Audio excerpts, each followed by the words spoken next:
Installation, you're going to need a rubber mallet, an electric drill, a hammer, a step ladder, a handsaw, a spirit level and a wrench. Begin by laying out the floor bearers on your base and space them evenly apart. Lay down the base logs on the front and rear bearers so that the cutout hangs over the edge. You're going to need to screw these logs to the bearers, remembering to pre-drill all the holes, preventing splitting. Line up your first logs at the corners and tap together using rubber mallet to prevent damage to the timber. You now have the basic frame and can start to build up the cabin walls.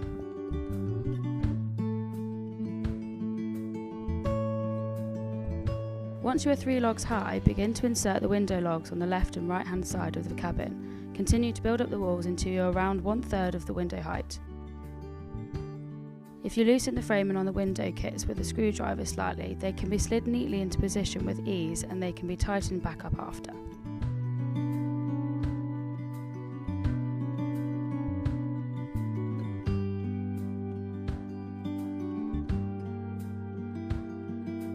Install all 4 window kits and re-tighten the bottom framing before starting on the walls again. The front corners of this cabin are quick to construct, simply slotting the log into the window frame and tapping together with a mallet.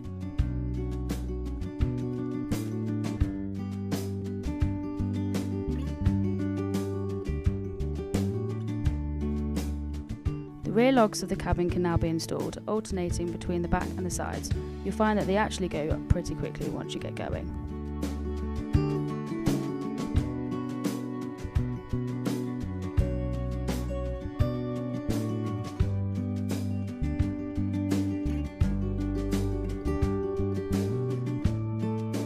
Tap in the final log above the window frame to complete the surround. The final logs either side of the door frame can easily slide into place with very little effort. Make sure that you go back to retighten all of the window framing to secure the kits in place.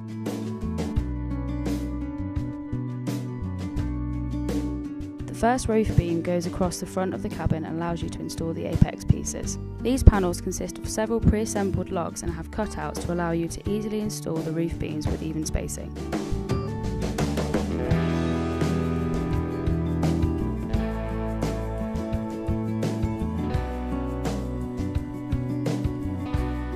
Use the mallet to tap the left and right beams in place before screwing them into the apex panel and securing them in place.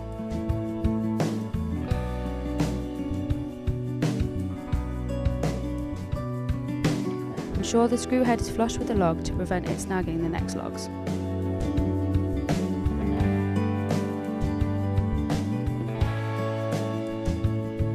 The final apex pieces need to be tapped into place before the central roof beam can be installed.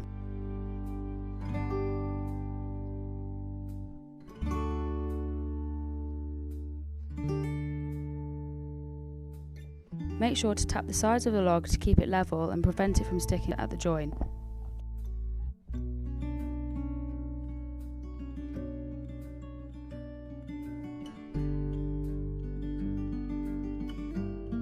You then need to screw down through the beam into the apex logs to secure it in place. Next, you'll want to install the door frame.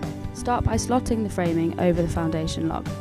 You then need to remove the rear board from the top and side framing pieces so you can slot them in place, covering the side logs. Once the framing is slotted into the doorway, replace the boards on the back of each piece and secure with screws. The next part to tackle is the floor, but it's pretty straightforward once you get going. Begin at one end of the room and place the boards up against the wall, perpendicular to the bearers beneath. The boards need to be secured with nails into the bearers below. Make sure that the boards are pushed tightly together to prevent any movement and fix them in place.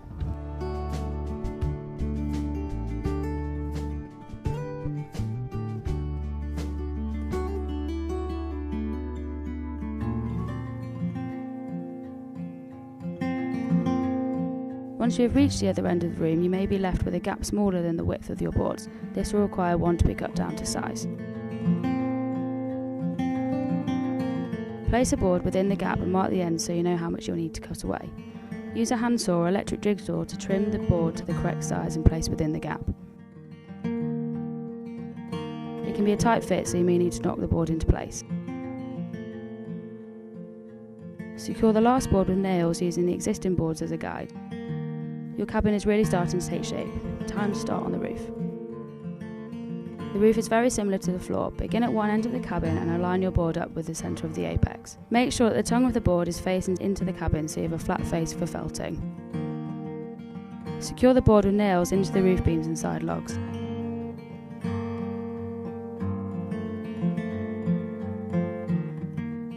Repeat this across the length of the roof, ensuring that each board is flush at the end and locked securely into the previous board before nailing into place.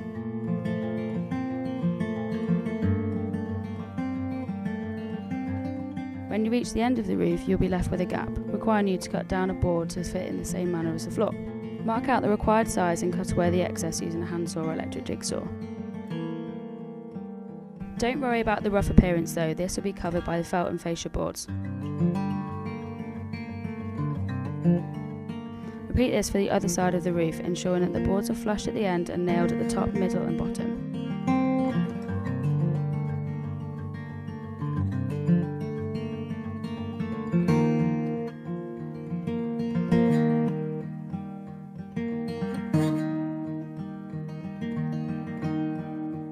The roof trims need to be installed underneath the roof edge at the front and back of the cabin. These allow you to affix the roofing felt and install the fascia boards. These should be screwed in the middle and both ends, making sure you pre-drill to prevent splitting.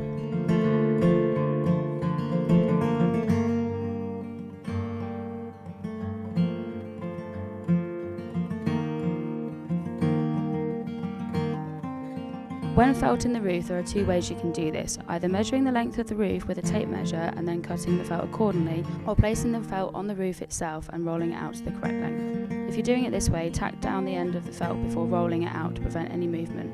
Try not to pull on the felt too much as it may tear.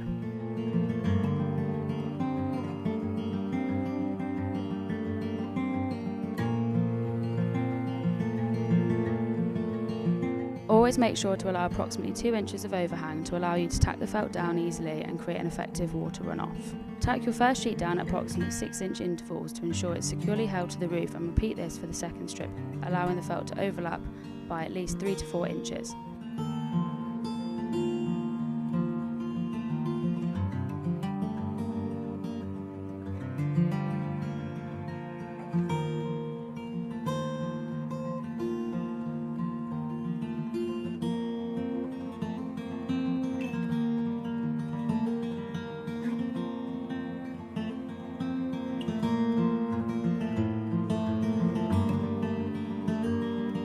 For this cabin you will need 5 lengths of felt, 2 each side and 1 central cabin strip.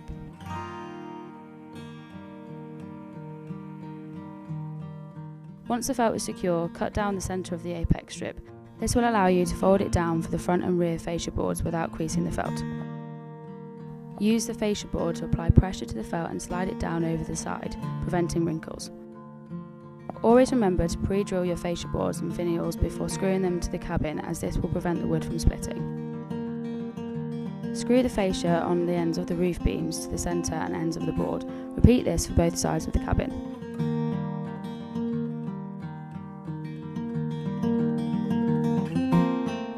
The front and back fascias are installed in exactly the same way, making sure that the felt is kept flat and securing the boards at each end and centre of the fascia.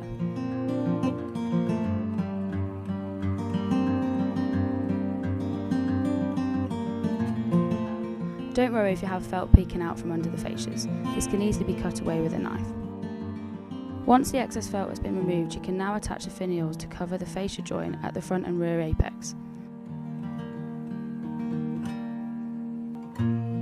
The cabin doors are easily installed, simply slotting the hinges down onto the frame.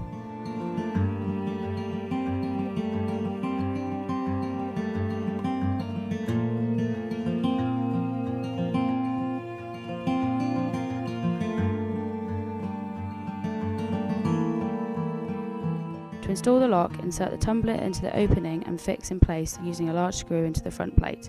This will then allow you to affix the front and rear face plates to the lock before installing the handles.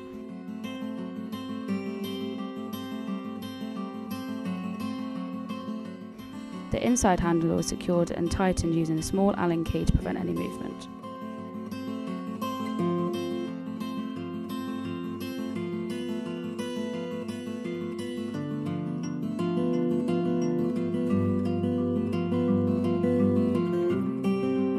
The doors can be adjusted with an Allen key if they aren't quite sitting correctly.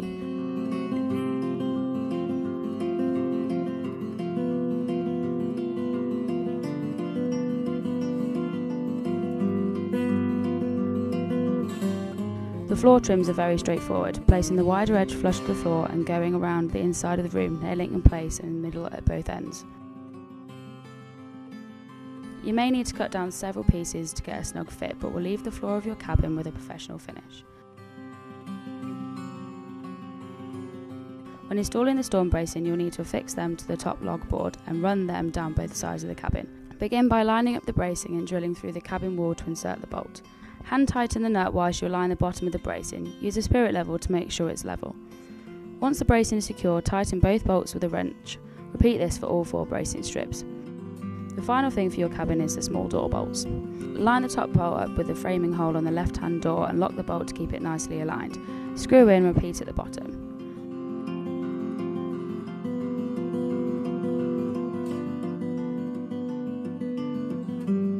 And that's it. Your log cabin is complete. Thank you.